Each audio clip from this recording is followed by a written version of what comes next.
Halo semua, apa kabar kalian? Di video kali ini, saya dan rekan saya akan menjelaskan materi mengenai distribusi binomial nih. Kalian nontonnya harus semangat dan fokus ya. Video ini ditujukan untuk memenuhi tugas statistik ekonomi yang diampu oleh dosen kita yang paling tampan, yaitu Bapak Idewa Gede Agung Pandawa. Nah, langsung saja saya akan memperkenalkan diri terlebih dahulu, karena ada pepatah yang mengatakan, jika tak kenal maka tak sayang. Jadi, perkenalkan saya sendiri Niputi Gadan Chandra Febrian dengan absen 12, serta rekan saya yaitu Yunita Ayu Puspita dengan absen 28. Langsung saja kita masuk ke materinya yuk. Selanjutnya, saya akan menjelaskan mengenai distribusi binomial secara singkat. Jadi, distribusi binomial sendiri ditemukan oleh seorang ahli matematika yang berkebangsaan Swiss bernama Jacob Bernoulli. Oleh karena itu, distribusi binomial ini dikenal juga sebagai distribusi Bernoulli. Distribusi binomial berasal dari percobaan binomial, yaitu suatu proses Bernoulli yang diulang sebanyak n kali dan saling bebas. Suatu distribusi Bernoulli dibentuk oleh suatu percobaan Bernoulli atau Bernoulli trial. Sebuah percobaan Bernoulli harus memenuhi syarat, yaitu keluaran atau outcome yang mungkin hanya salah satu dari sukses atau gagal. Jika probabilitas sukses P, maka probabilitas gagal Q sama dengan 1 dikurang P.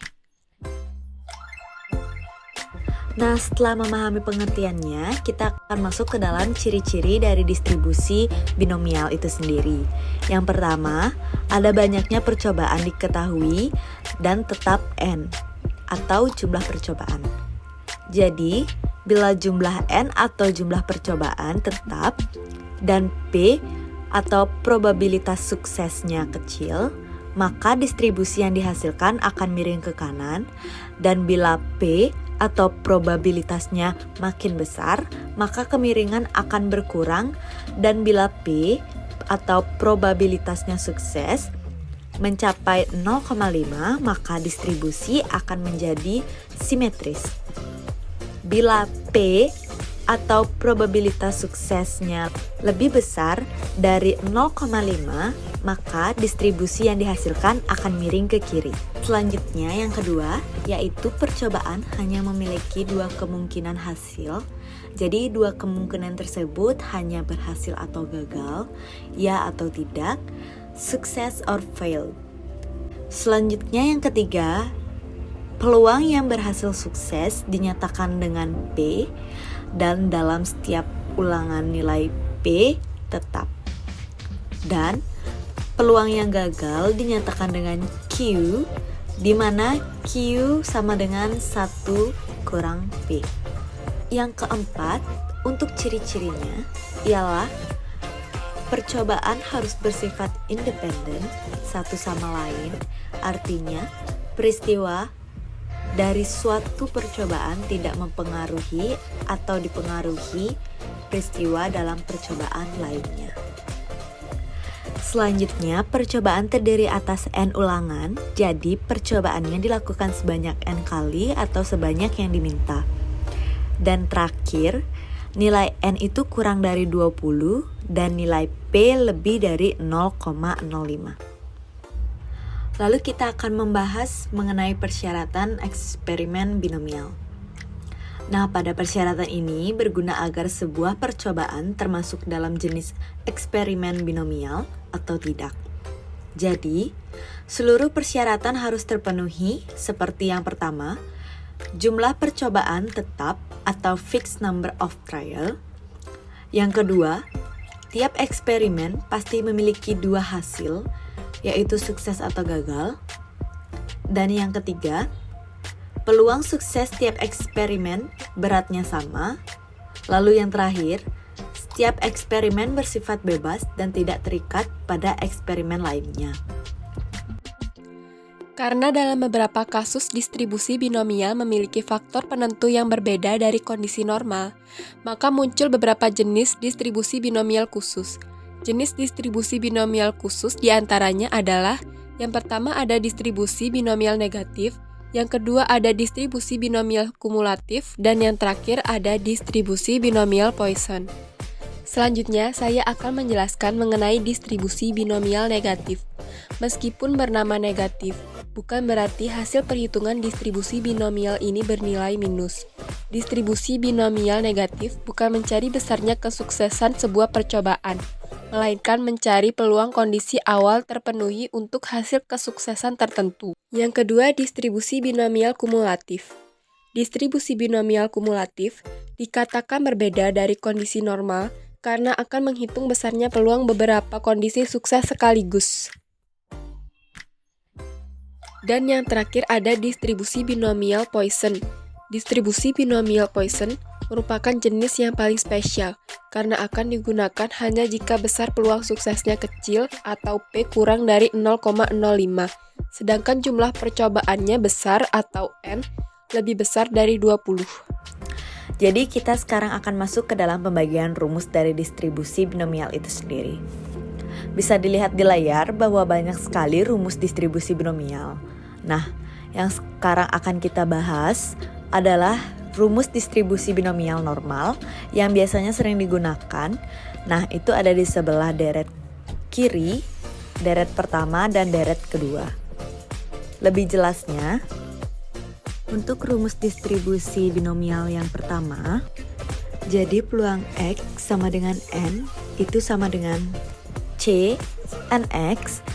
Jika dijabarkan binomial dari C NX itu berarti N kombinasi X P pangkat X dikali Q pangkat N kurang X. Jadi N tersebut adalah percobaan, kemudian X adalah nilai yang diharapkan muncul. P itu peluang sukses, dan Q adalah peluang gagal. Selanjutnya, rumus deretan kedua untuk rumus distribusi binomial peluang dalam Xn yang sukses sama dengan N faktorial dibagi dengan N, yaitu jumlah peristiwa, kurang X faktorial, dikali dengan X faktorial. Dikali dengan P, itu untuk ya atau untuk sukses, dan Q untuk sebaliknya, jadi P pangkat X, Q pangkat N kurang X. Jadi langsung saja kita menuju ke contoh soal yang pertama. Jadi soalnya, seorang penjaga gawang profesional mampu menahan tendangan penalti dengan peluang 3/5 dalam sebuah kesempatan dilakukan 5 kali tendangan. Peluang penjaga gawang mampu menahan 3 kali tendangan penalti tersebut adalah. Jadi kita akan membahas soal ini menggunakan rumus yang pertama.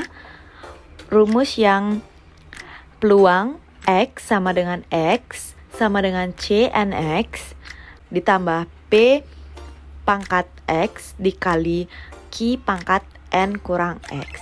Jadi yang kita butuhkan adalah N atau jumlah percobaan, X nilai yang diharapkan muncul, P peluang sukses, dan Q peluang gagalnya. Jadi, pada kejadian di atas, kondisi sukses adalah keadaan di mana penjaga gawang mampu menahan tendangan. Peluang sukses itu ada di P, di 3/5, maka peluang gagal adalah Q sama dengan 1 kurang P, sama dengan 1 kurang 3/5, karena peluang suksesnya tadi 3/5, jadi sama dengan 2/5. Jadi kita ketemu peluang suksesnya 3/5 dan peluang gagalnya 2/5. Peluang penjaga gawang mampu menahan 3 kali tendangan.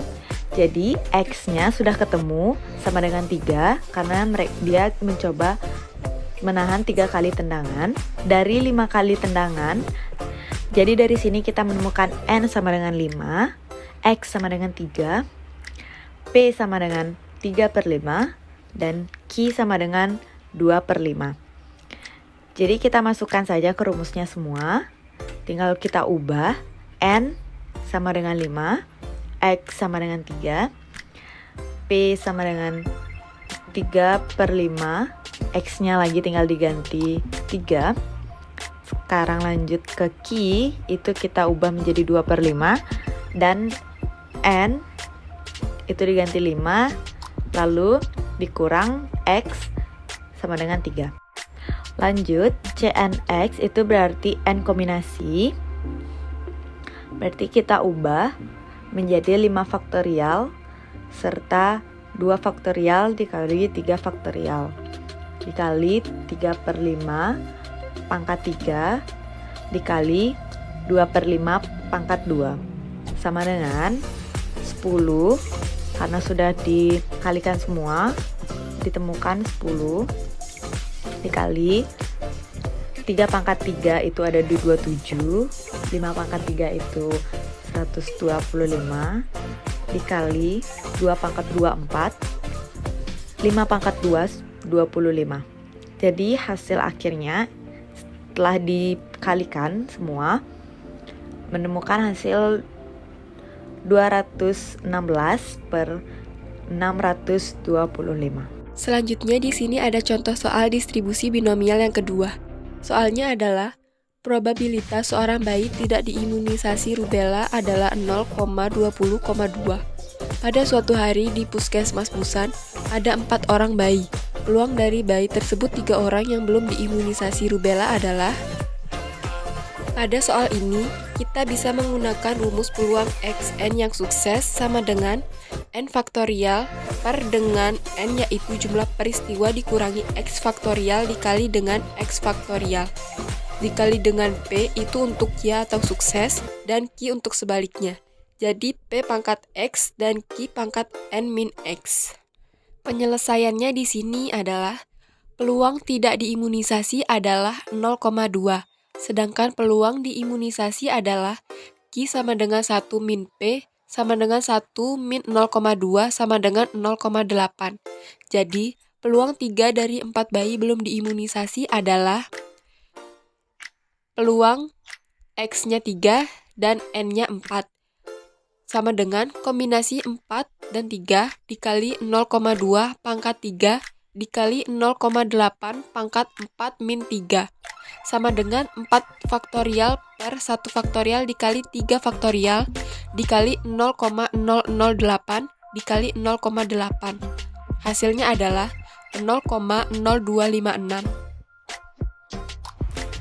Baik, sekian materi yang dapat kami jelaskan mengenai distribusi binomial. Mohon maaf apabila terjadi salah kata maupun tindakan yang tidak disengaja. Semoga dengan adanya video ini dapat menambah ilmu bagi teman-teman semua. And see you!